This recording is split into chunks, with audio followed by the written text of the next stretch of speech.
이번 한아세안 정상회의 성공적인 개최를 위해서 저희 직원들은 최선을 다할 수 있도록 하겠습니다.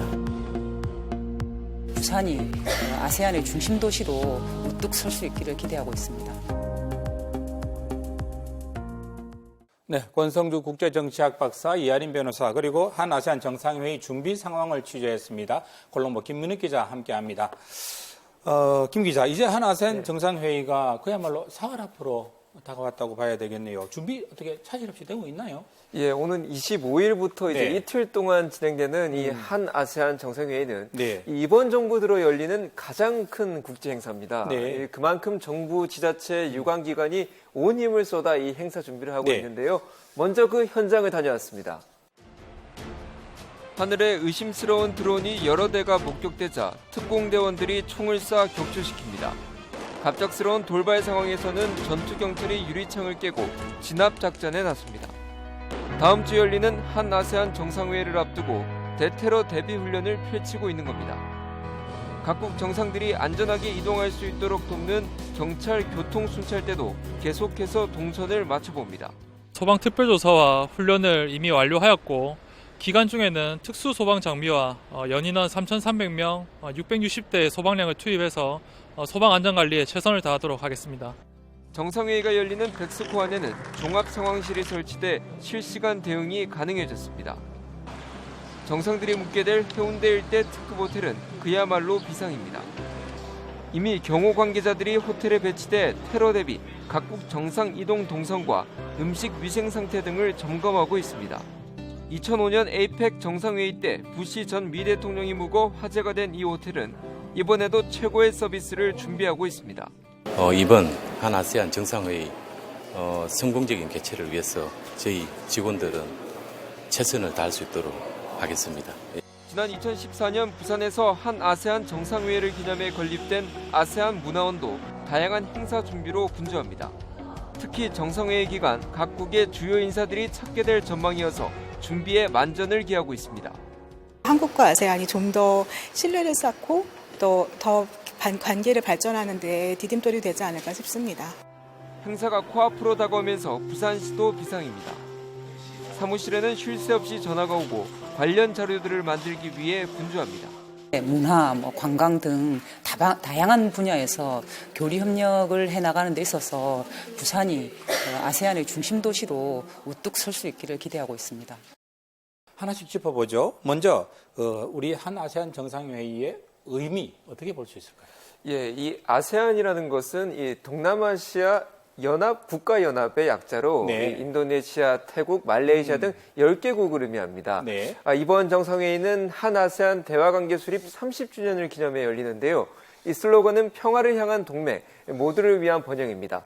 이 전략적 동반자 관계를 발전시켜 향후 30년 미래 비전을 구상한다는 데 그 의미가 있습니다. 그러면 아시아 국가와의 국가적 차원에서 우리나라와의 외교적 의미는 그러면 이거 어떻게 짚어볼 수 있을까요? 네, 문재인 정부의 그 외교 정책 중에 핵심이 이 신남방 정책인데요. 그렇죠. 문재인 대통령 들어서 계속 그 정책을 추진해 왔었죠. 그래서 아세안 그리고 인도 이렇게 신남방 국가로 분류되는 국가들과 정치, 경제, 문화 그리고 사회 전 영역에 걸쳐서 미국이나 중국과 비슷한 정도의 그 유사한 수준의 관계를 강화하겠다는 겁니다. 네, 생각해 보니까 문재인 대통령이 아세안 10개국을 이미 다 방문을 했었어요. 예, 그런 기억이 납니다. 예, 아세안 10개국 정상이 참여하다 보니까 이거 참 참여 인원도 상당할 것 같아요. 어느 정도입니까? 예, 그렇습니다. 이번 정상회의는 문재인 대통령을 비롯해 아시아 10개국 정상이 참석하는 것은 물론이고요. 또 각 기업의 대표들, 또 기자단 등을 포함하면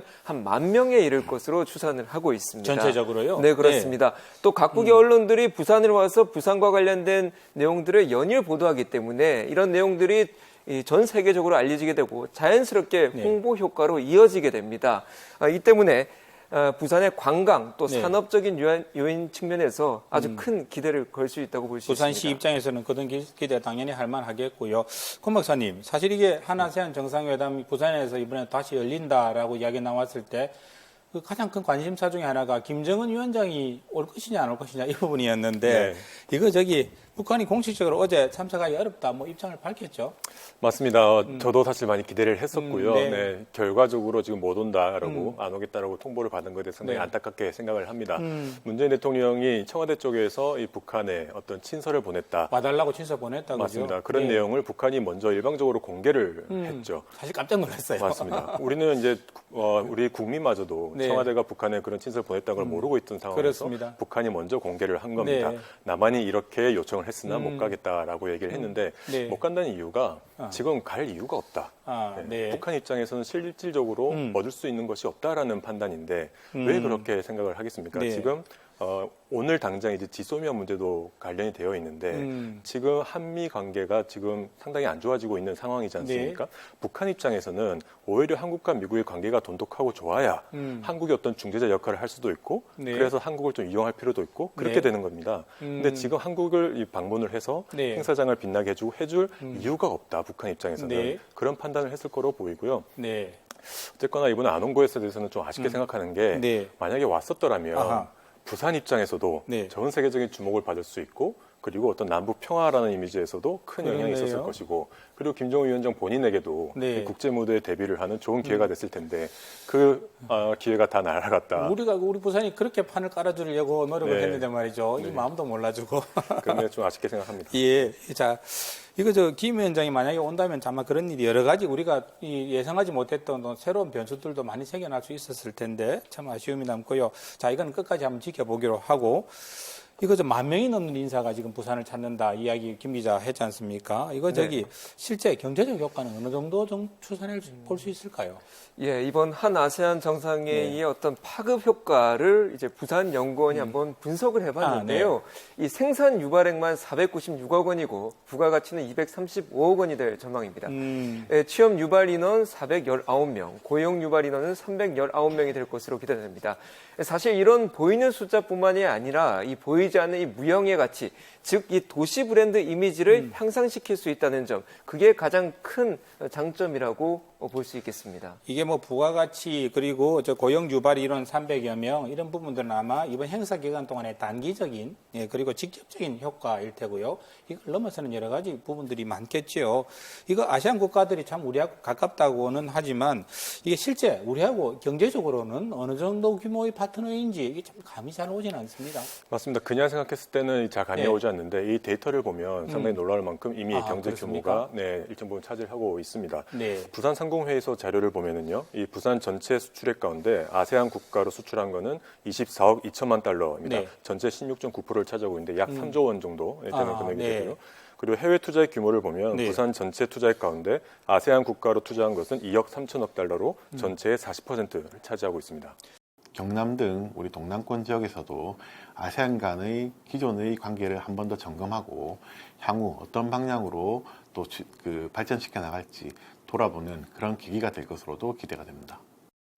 이거 정말 어렵게 찾아온 기회입니다. 두 번째 정상회의가 부산에서 다시 열리게 된 이 부분 말이죠. 부산시가 이 좋은 기회 놓치지 말아야겠죠. 여러 가지 후속 대책, 노력도 필요하겠습니다. 네, 오거돈 시장 당연히 중요한 기회라고 생각을 하고 그렇죠. 이 얘기를 적극적으로 활용할 계획인데요. 부산시는 한 아세안 특별정상회의 개최 도시로서 네. 환영 오찬을 열게 됩니다. 이 자리에서 부산시는 적극 부산시를 홍보하고 또 문화 공연 등을 선보일 전망이고요.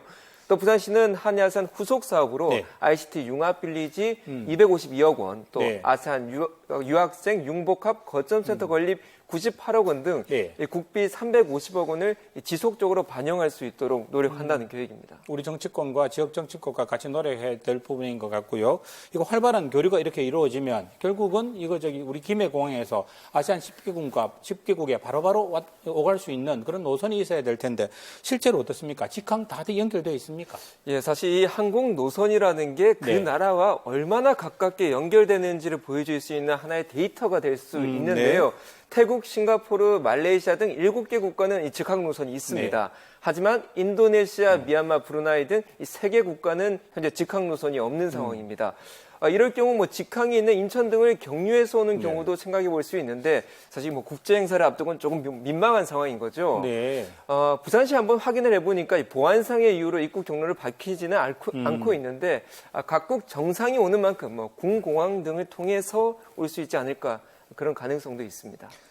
예, 이런 큰 국제 행사가 부산에서 치러질 때마다 드는 생각입니다. 동남권 신공항 정말 필요하다. 그런 생각 다시 한번 하게 되고요. 정상회의가 열리는 기간 동안에 25, 26, 이 이틀 동안에 백스코 주변에 큰 교통 혼잡이 예상되고, 그리고 또 기간 동안에 자발적인 차량 2부제도 지금 시에서 실시하려고 하고 있으니까 부산 시민들의 적극적인 참여도 부탁드리겠습니다. 콜롬보 김 기자 수고했습니다.